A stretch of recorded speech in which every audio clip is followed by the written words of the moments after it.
What's up YouTube family, it's Middle Rider and welcome back to my channel है र सबैभन्दा सुरुमा चाहिँ सबैलाई ह्यापी दसैँ अनि हरेक वर्ष जसरी यो वर्ष पनि दसैँको भ्लग तपाईहरुको सामु आइसकेको छ है अनि त्यसपछि तपाईहरुले चाहिँ दसैँ कसरी रमाउनु भयो के गर्नु भयो अनि तपाईहरुको घरतिरको क्लाइमेट चाहिँ कस्तो छ है यतातिर चाहिँ यस्तो छ के पानी पनि परिरहेछ उ पनि भइरहेछ अनि छोरी है भाइको छोरी टक्क लाएर अनि अर्को सबैभन्दा इन्ट्रेस्टिङ कुरा चाहिँ यहाँ सानसानो नानीहरु चाहिँ टीका लाएर पनि हैन टीका लाउनलाई आइसके अनि हामी चाहिँ अब उहाँ टीका लाएर आइसके है हामी चाहिँ अझै अब लगभग 12 12:30 भइरहेछ अहिले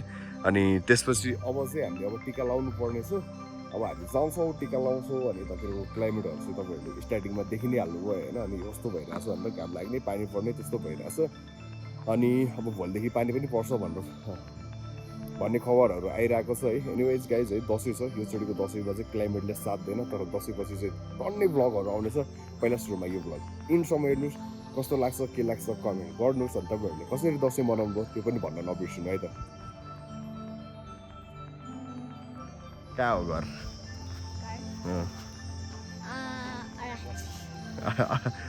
अर्घागाछी अर्घागाछी भन त फेरि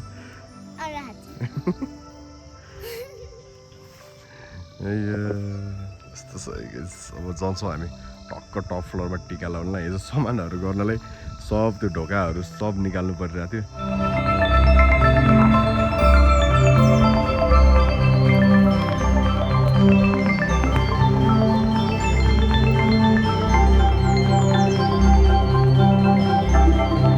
सधैँ जस्तो फुल टिप्दै हिँड्नु परिरहेछ त्यहाँ रहेछ अलिकति अनि यता चाहिँ अलिकति यो रहेछ क्यामेरा फुल रहेछ यसको नाम क्यामेरा फुल कस्तो नाम हो सर्प जस्तो छ हेर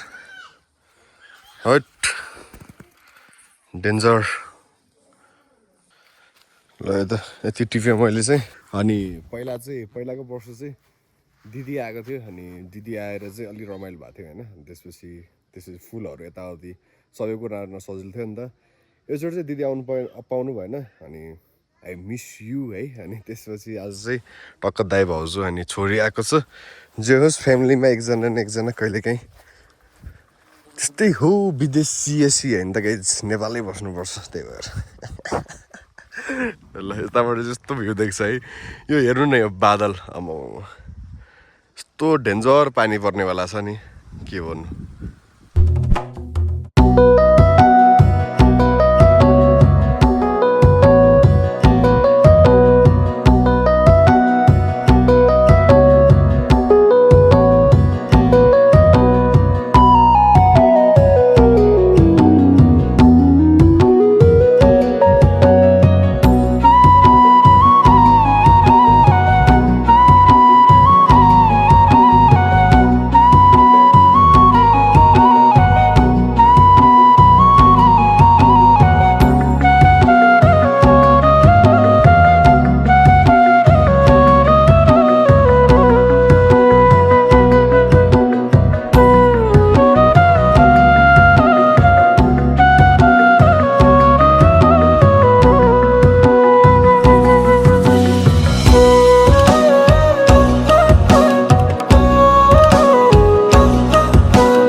टीका जमरा लाएर सकिसकेको छ जस दसैँ चाहिँ रमाइलो भयो आजको नि एकदम रसमा सकियो है दसैँ पनि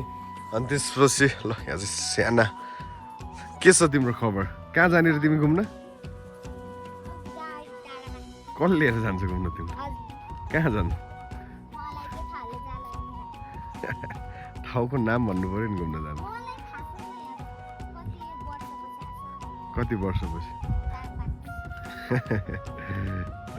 ल यता गाइज चाहिँ त्यस्तै छ यताको अनि अहिले चाहिँ क्लाइमेट पनि राम्रो भइरहेछ साँझपख अनि तपाईहरुले चाहिँ दसैँ कसरी रमाउनु भयो के गर्नु भयो कमेन्ट गर्नु नबिर्सिनु होला अनि त्यसपछि अब चाहिँ हामी यसो कतैतिर घुम्न जानु पर्ला नि दसैँ सकिसकेपछि होइन टिका सिका लगाएपछि घुम्न जाने हुन्छ नि हामी पनि यसो कतै नजिकतिर जान्छौँ होला सो गाइज आजको भ्लग यति नै थियो so thank you for watching see you next vlog तब